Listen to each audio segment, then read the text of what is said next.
is, anyone who is a homeowner in this country, or even better slash worse, depending on which way you look at it, has had the wonderful experience of buying or selling agricultural land in our country, knows what a nightmare the land record is. Right? So Karnataka on those states which is leading the way, but there are several other states which are also now experimenting with blockchain to try to solve the problem of establishing products on land record. I mean, I could stand here for a long time and give you example after example. In the logistics space, supply chain, there is a ton of work going on in to track and trace food products, for example. Okay? But I think if you take a step back, the really important thing which blockchain enables and engenders in modern society is we re-establish the notion of trust. Today, when you think about the most bizarre phenomena, when you have news business, I'm in the news business, right? So fundamentally what BC Circle does is news. And we, in our industry, have profitable, flourishing businesses which are in the business of tracking the fake news being put out by other businesses. Now that is spectacularly wrong, right? That shouldn't be happening. But unfortunately, that's the reality we live in. The second thing which happens so much is 83%. One of the most popular words these days is this word cloning, right? With the garb of anonymity on the internet, all kinds of crazy things are going on. And also, as transactions digitize, as more and more companies adopt digital technologies of all kinds, they many times are transacting with organizations halfway around the world who they've never met, they've probably never seen, they may have even not spoken to. And we have now the glue that can hold this whole ecosystem together in blockchain. And as we travel the journey and I think through what 2020 will look like, I have absolutely no doubt in my mind, and that is the opportunity for us all in this room to take advantage of. Banks will be adopting blockchain, enterprises will be adopting blockchain, governments will be adopting blockchain, healthcare companies will be adopting blockchain. The use cases will be different. Innovations are going to come at us at a crazy pace. And in prep for this talk, I'll end by telling you that IDC put out some very interesting market size numbers.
today I would like to walk you through a small story of Madhapa, a hardworking truck driver who travels interstate, and his wife Devama, who is a vegetable seller.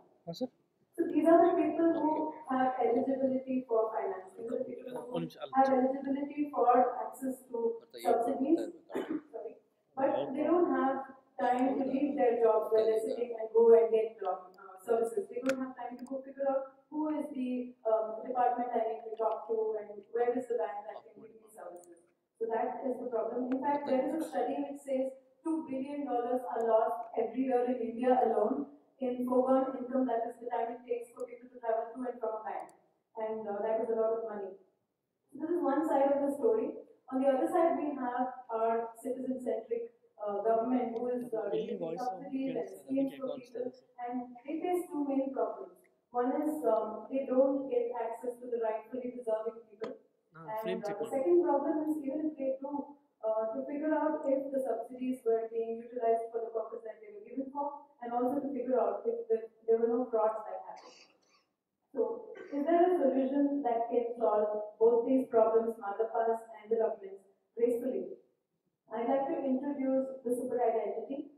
This is an artificial intelligence and blockchain-based software product. So we've kind of used the best features of AI and blockchain and figured out a way to make a product that is going to bring immediate business value. And using the super identity, the mission is to make lightning fast exchange of trust between businesses, governments, and citizens a reality. So using the super identity, you can combat frauds and forgeries, asset duplication, and misrepresentation of identities, all of this in real time. So why do you need a super identity? Why do you need a blockchain? And why can't I just put Aadhaar on the blockchain? So to simply summarize in 3 points, a traditional blockchain, by virtue of its decentralized nature, makes me as a node share everything I have with every other node. Now, no bank would like to do that. No government would like to do that. So, using the super identity and the knowledge that this is the case, we have designed an anonymization layer using which all the participating nodes can talk to each other on a consent basis and selectively share information that is relevant for business and not everything. The second problem is while hashes sit on the blockchain, the actual documents are still outside. So that is a vulnerability, and encryption may not be sufficient because you're talking about blockchain as being a superior secure solution. So during the hackathon, we designed a double-blind obfuscation algorithm. So to summarize it in one line, we cut up the documents digitally into multiple pieces, randomize them, encrypt them, and distribute these pieces across the network so that only an eligible person or the authorized person who's to access that document can get access to it. Problem 3, the uptake of any new technology entails a cost and time. So problems like will my legacy systems work? Will I have to do a lot of compatibility analysis? Will I have to change processes? Will I have to train people? So being mindful of that, we've architected the Super ID to be fully plug and play, which means you have simple API calls and even legacy systems can talk to the Super ID by just calling APIs. So that's the business side of the story. And from the citizens' perspective, people like Madhava, who are semi-literate, who cannot rely on knowing complex English sentences like the consent request, should still be able to use it by just using a mobile app. So I will quickly demonstrate some features that we want to show. Intelligent recognition is something that uses AI and figures out the type of document from the picture that is clicked. So using this, you don't need to specify that this is an Aadhaar card, this is a passport, and so on. And because the AI can figure out what document it is, it can pick relevant information from that document and directly feed it into the backend forms of the business. So that brings value to the business because now they don't need manual people typing it out. And of course, people like Madhapa should not be denied eligible services simply because they don't know a language. So regional language support is important, and we're building Kannada and Hindi to start with. So this being the user side of the story, from the business perspective, it's a simple 5-step process. When, let's say, a government subsidy office signs up for a loan, they get immediate access to continuously updating verified information bits. And let's let's say a government officer onboards a citizen using a set of documents. Our AI immediately validates these documents at scale. So you can think of one person sitting and doing it manually versus an AI doing like 2000 validations in a second. And then comes the beauty of the super identity. So because a super ID has information beyond what the subset of documents have told you, we can piece together all the dots and figure out if there are frauds, forgeries, if there are inconsistencies that can be flagged off to the business. And finally, we construct a portable standard box on the blockchain, which we call the super identity because it is a sum total of who you are in the digital space. It is your digital DNA. So now the verified information and can prevent fraud. So it can be prevented from happening in the first place. So that means the potential to save a lot of money, and that is huge. So we also promote data sovereignty as people from the data protection space. We're passionate about this. So we think users and citizens are the owners of their own data, so they should have the right to revoke information, to consent to information access from businesses. So that is what we built as an architecture in the product. And of course, we leverage the India stack fully from Aadhaar to DigiLocker, eKYC. And we want to be a cross-industry protocol for identity intelligence, which means different domains like the healthcare, the education, and the finance can talk to each other through the super identity. So that is the vision. And for the pilot, we have proposed the following. So you don't have to read it, I'll just summarize it. The government issues subsidies on their delivery platform using the blockchain super ID. And after they do that, each citizen gets a super identity. Now, every document and everything that they are collecting is processed through the AI and put on the blockchain. Now, the government can monitor these subsidies, the dispersal, the usage, and everything on the blockchain in real time. Once they do that, to experience the full beauty of the blockchain for decentralization, invite third parties, bring in microfinance institutes, bring in insurance agents, bring in hospitals to serve the same individuals using the super identity by reusing information from the super identity. And that is going to demonstrate how a blockchain can be used instead of a centralized system where ownership is restricted to one party and the other parties need not necessarily trust that person. So now once we do that, we would like to benchmark how much time was saved, how much money was saved, how many more customers were reached and accessed, and how much fraud was prevented. So we are the world's first global protocol for identity intelligence, and we are a Make in Karnataka product, born here, product here. So we would like our government to be the pioneer in showcasing the super ID to the rest of the country and to the rest of the world.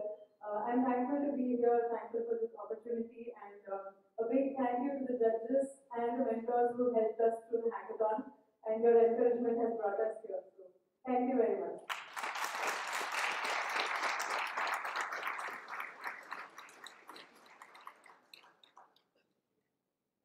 Questions?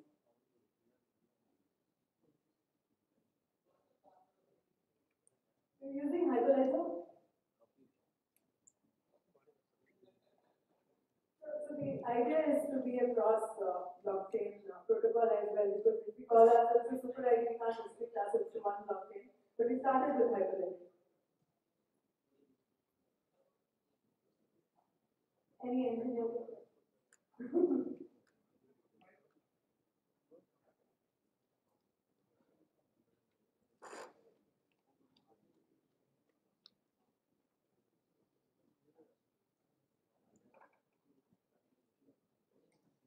I have a question on the result line process that you mentioned.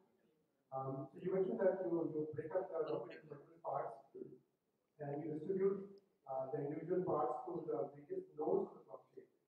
Am I right? No, not the same nodes on the blockchain, but any distributed system. Could be any system of servers. So which is not part of the blockchain. No. It can use that as well. So you have your own section to bring to the Yes. part and then part of the blockchain, but outside the blockchain. And this will be random because every time a fraudster figures something out, it will change by it. we keep randomizing the distribution also.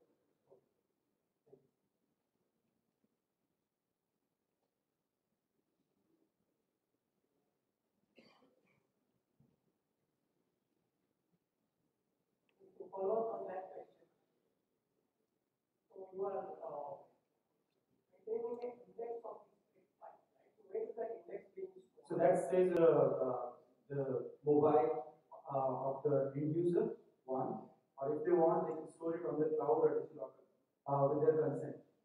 So it doesn't stay on the blockchain. Okay. So if this index is aggregated by a blind party. No, it is not available to anybody else. This index is just used one time for to piecing up the file once, and then after that it's destroyed. It's not given to anybody else. So there is a node, ordering node in Hyperledger. A similar concept is there where before the request is given to the blockchain, we intercept it, either break it or piece it together based on whether the request is for good or bad. So the way I see it is, why not just use a Dropbox or any other service? So here the difference is, I can simply Dropbox and split my files, documents as a backup across multiple Dropboxes. Absolutely, if we can do that, why not? But not everybody can do it, so we provide that facility. So apart from Hyperledger, where is the blockchain being used? The backup of these documents is like a cloud database or a more secure, encrypted, like a jigsaw puzzle on the cloud. But my question basically is, what is the blockchain component? There is an operating component, but where is the blockchain component? So for this, for the file storage system, distributed system, there is blockchain component only to the part where we keep the integrity of the entire data by using hashes, but we don't store the complete information or the index which can be decoded. But the hashes we store on the blockchain so that whatever is happening can be verified.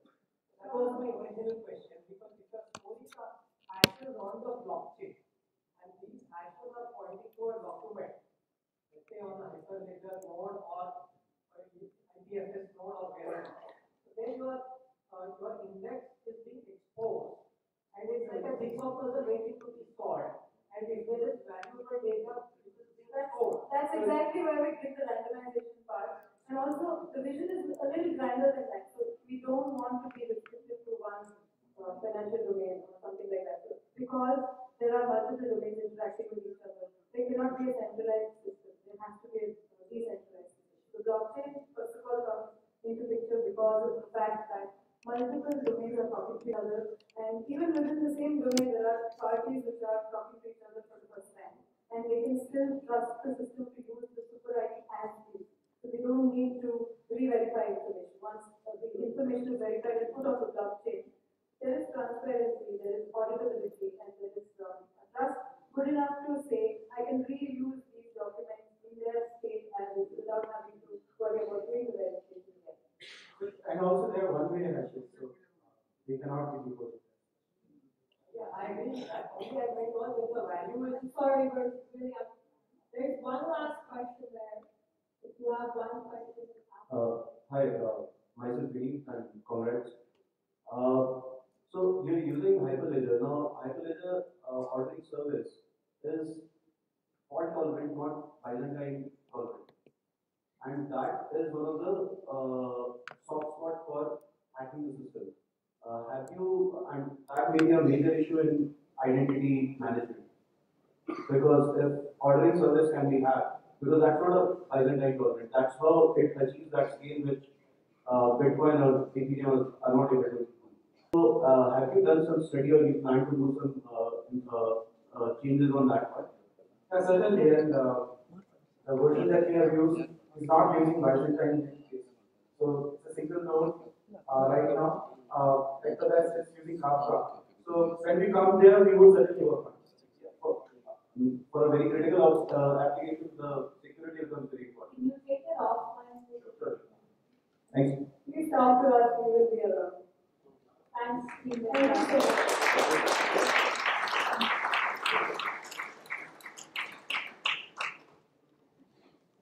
So now we had 2 second prize winners. And I will call up the first team that won the second prize. That's Team RX Chain. Team RX Chain, please come to the stage. They also worked on the IT issue.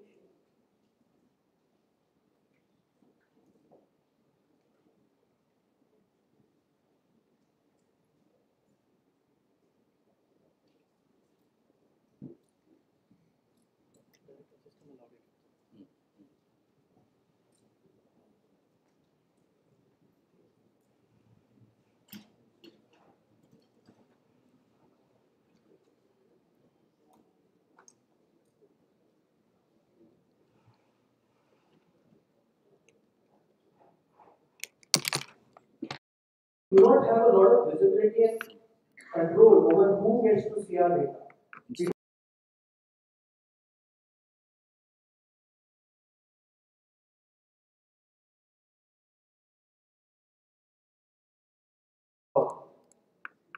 So this is what we thought about during the hackathon, and we decided to come up with a solution that gives the ownership of the data back to individuals, while still providing that becomes the blockchain.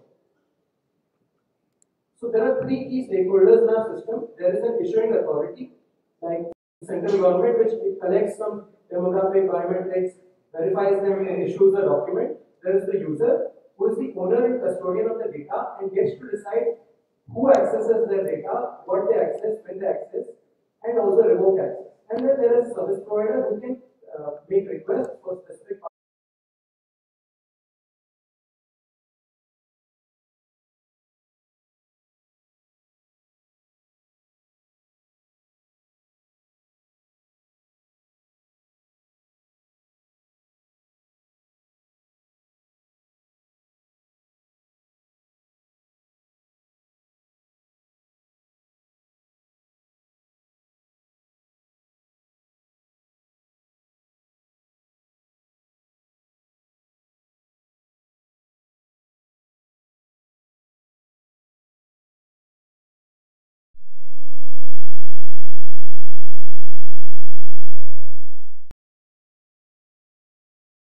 It is stored in an encrypted format and the hash is written to the blockchain.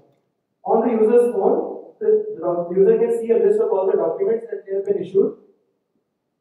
And when they open a document, the encrypted data is downloaded, decrypted on their phone, and shown to them. Next, we have a demo of how access control works. The service provider makes a request using a smart contract. This request includes details about which fields are required and also for how long this access is requested. The user gets a notification on their smartphone. The user can then review the request. If the user chooses to approve, then the encrypted data of the user is retrieved from the issuer's central database. Now this data is decrypted and re-encrypted. An approval is written to the blockchain. The service provider can request this data from the issuer. The issuer makes sure that the service provider can only request for the data within the duration that is mentioned in the request. So this is the demo of the request. So here you can review requests from all service providers. You can see what exactly they have requested and for how much time.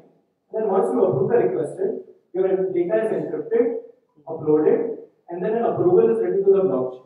At this point, the smart contract is updated and the person who has requested the data can actually view your data.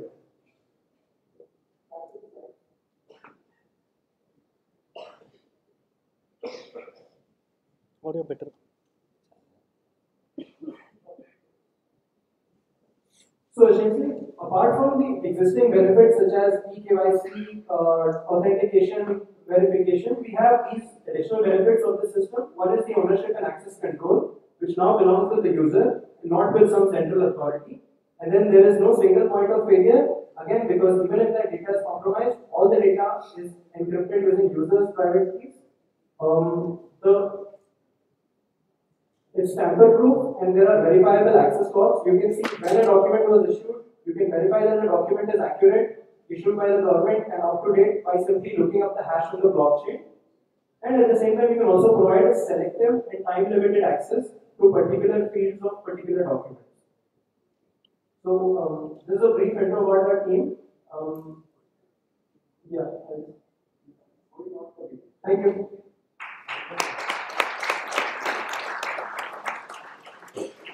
Yeah, we're open for questions now.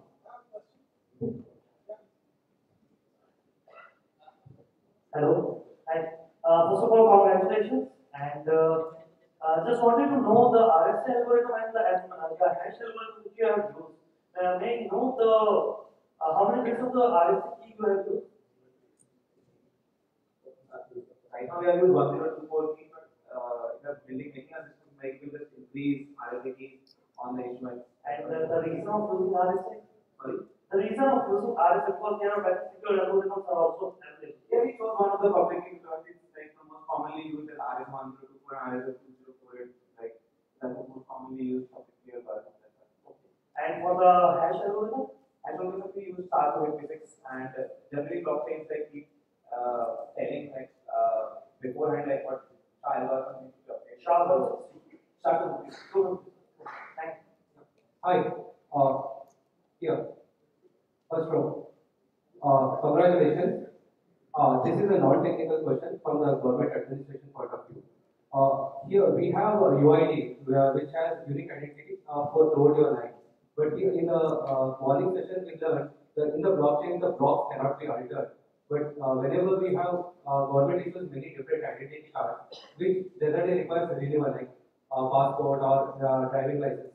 So whenever those IDs changes after 5 years or 10 years, so then again the new data has to come into the block. So is it like unique for the whole lifetime or how it changes the basically data altering in one block? Right. So you are correct in identifying the fact that what has been written to the blockchain cannot be changed, but you can always add in new data. Right. So every time some detail needs to be changed, you can go back to the issuing authority, provide that detail. Once that's verified, it is again the same process is followed and a new version is written to the blockchain. A new version is stored in this database and a new hash is written to the blockchain.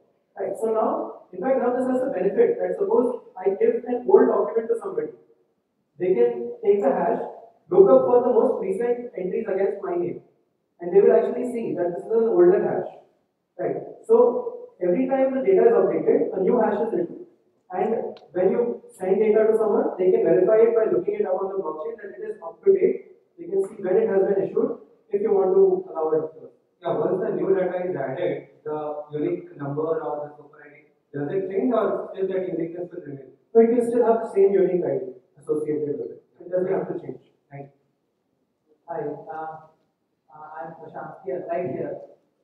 Okay, quick question. So I just happened to observe your model, and it says you are actually encrypting the user data into hashes using users' public key and not private key.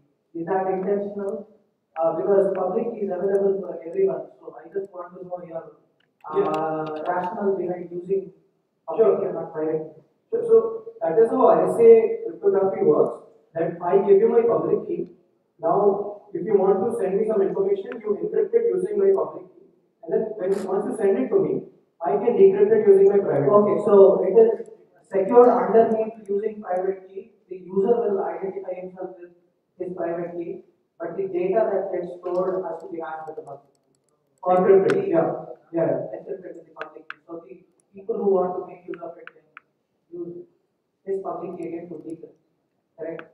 No, that's not how it So works. I didn't understand the entire logic behind using public key to encrypt. Let's take this offline. Okay, yeah, sure. Thanks. Okay, one last question. Let's take it off and leave it alone. Now, call upon the second winner in the second place, that's Team Chain Walker. And they work on the issue of real-time record. So this is the land record space.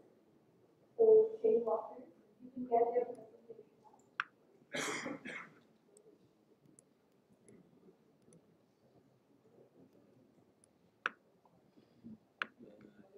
We drop a shadow means it will be looking. Color. The color that is a code.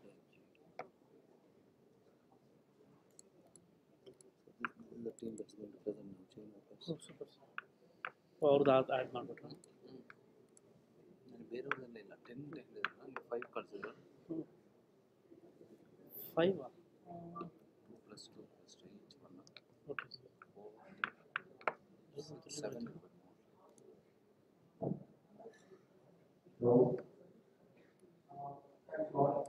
So here the team office, we work on centralized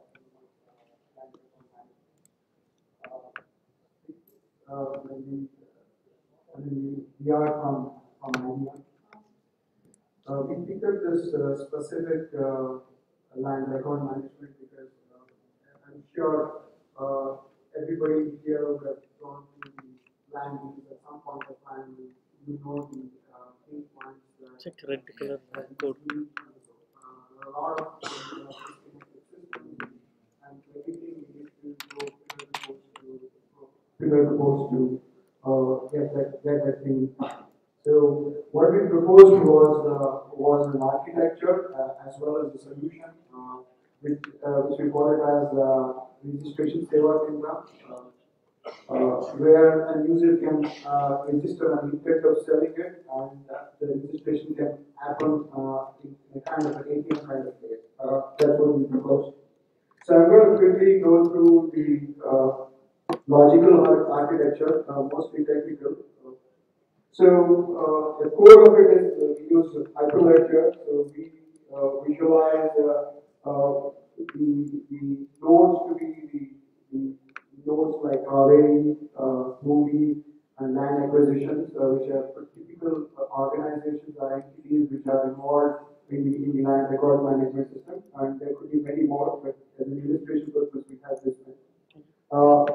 For storing the records, the documents we consider IPFS, so it's a kind of again a distributed storage system. It's an hash encryption, like most of my friends talk about hashing.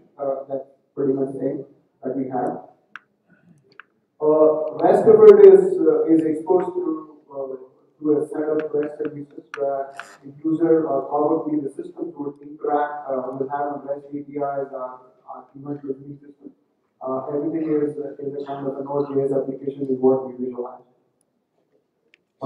This is the movie application. We also call it as Dirty at some point of time. So where this is just a view only where you can view mutations and stuff like that, the history of land, land. So we visualize that it directly gets connected to a Node.js application. Internally, it is connected to one of the nodes of the Hyperledger or any Live on user the technology. clear ಕಾಣಿಸ್ತಲ್ಲ. We also look at the registration office. Here we slightly differentiate from others where we do know that there are certain records or probably a certain amount of data which is specific to the land registration authority. So we said that is centralized and that not be shared across. So what we said was that becomes an what you call as end user or probably the registration authority application, but underneath you have blockchain operating for sharing the data which are very common to other nodes which are interested in looking at that data. So that's our architecture. So the land acquisition app also it's in the same fashion that gets integrated into the system. And lastly, we were looking at other facilities like building a buying and selling portal, where they could really utilize one of the nodes within the Hyperledger, and they can use for validation and verification processes. But the rest of the records, the request for buying and selling, all those things would be up in their own centralized system. That's what we visualize. I think we will move on to the demo section. This is purely from an architecture perspective.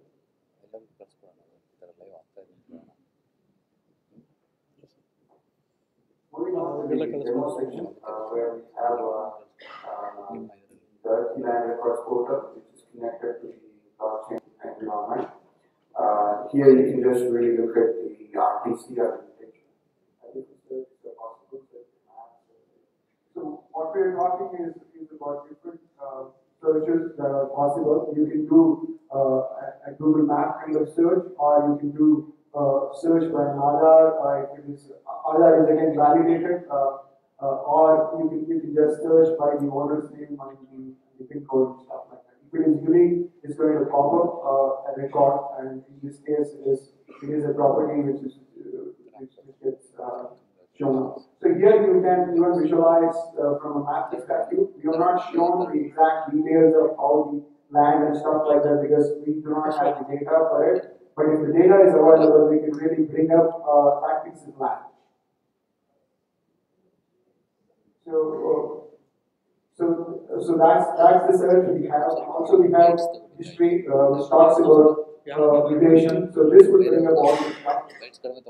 The last, this one is the land registration seva kendra, where this is something similar to passport seva kendra, where we bring up there is an app where you can register an intent of a state rather than we going and then bringing up applications for registration. One can register the intent.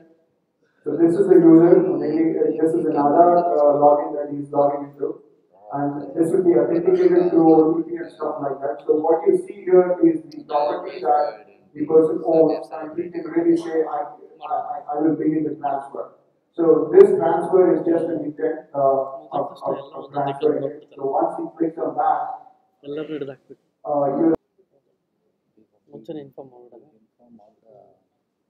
so he can really fill up the buyer details, the witness names and stuff like that. He could even fill up Aadhaar and we can pull up all the details here. And he can the deal location is again a set of ATMs are probably the registration offices where it will be a drop down where they can pull up and they can clearly put the intent on there. So once he submits, he's going to get an appointment, which is an appointment ID. This is the appointment ID they need to carry, and then they can get into a kiosk where they can do the real registration. So again, if you really look at it, is what you call as there are no middlemen here, and there is also no human intervention here. It's purely a system-based registration that we are doing. Once we get into a land registration seva kendra, something like ATM, so you need to key in the access token there. You can just click on proceed.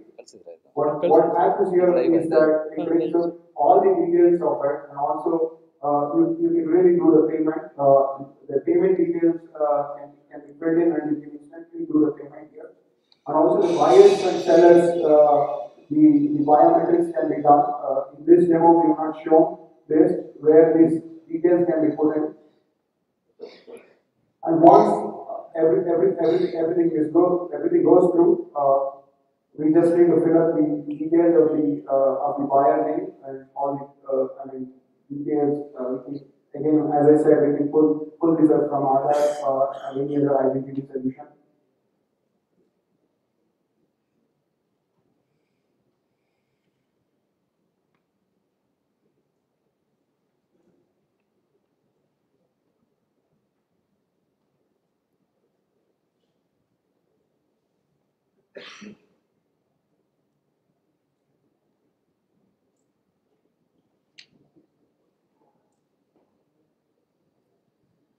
So all this stuff can be automated since we have all that. So we can just start about transfer ownership. So if the payment process is complete, the transfer of the property will become automatic. So we really see that we really want to eliminate the human intervention here and also the middleman over here. That was our idea.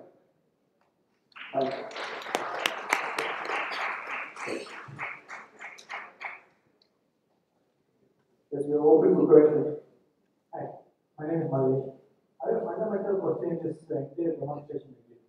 When you say you are going to be eliminating middlemen are used to connect the buyer and seller at the time of identifying the land and negotiating a price. Right? Afterwards, most often for the registration process, people would have gone to the registration office. There, some human people are at the details. So in instead of somebody else on the outside and you're taking the farmer or the seller to the same. How different is it compared to the existing? So there are two pieces of it. One, I understand that there's middleman who's coming from buyer and selling perspective. We're not talking about that middleman here. That one still exists outside. That's where we, in our architecture, we showed about the buyer and selling portal. So that's handled separately. When I talk about middleman, it's purely from the organization where we want to move file from one place to other place. We need some kind of middleman. I don't want to take another steps, but that's what we were talking when we spoke about middleman. The second piece of question is that we are eliminating the other what you call as the registration office or problem human intervention. So I would like to really put that question back to you. If the system works with biometric identity and you have a bias and seller intent, and also you have all the records valid, why do we really need a middleman here? Probably a human intervention. Hello.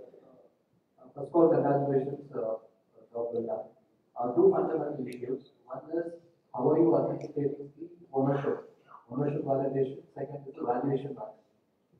Okay, that's a very good question. The ownership authentication, what we really working is through the Aadhaar here. We have to make all the records, land records with the Aadhaar. That's the assumption that we made. We can really look at any other identities we can hook into it. But for a sample illustration, we look at as an Aadhaar. The second piece of the question is the land registration value, right? Since we know the property ID, we can really look up that, right? Look up area and all those things. So if you really look at the ID, it has all the details. Even today, it has all the details. So I can really look up an auto map to the valuation stuff.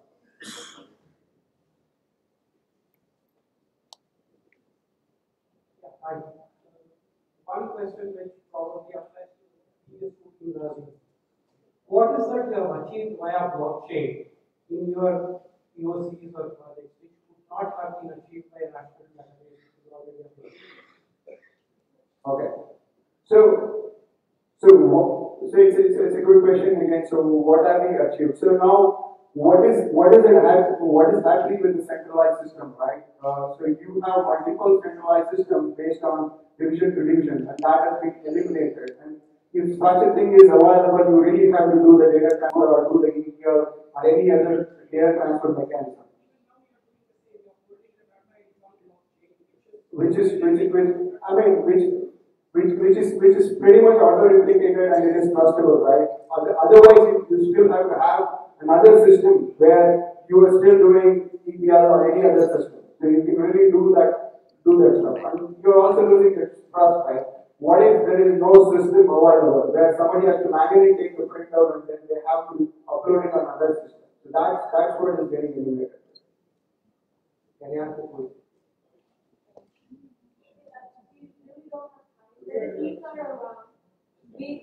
We have time to. So only two questions, yeah, per presentation. So the third prize winners, there were three winners here. And I call on the first, which is Team Bayesian Conspiracy. Transfer along the chain, right? That you want to promote, which is analytics on top of the blockchain, right? So this is also because of some tests. We can track back. We can track back and see, okay, was this trade open at any point? So, okay, so did this forward do any basically, it didn't happen at the forward. So what's the psychological step behind when they get you? So now you catch out of that person and then you get revealed. Right? I think that is where a lot more efficiency can be brought into the system by making sure that there's no one point of trust feeding, which is what is happening correctly. We think that with this framework out there, there can be many points that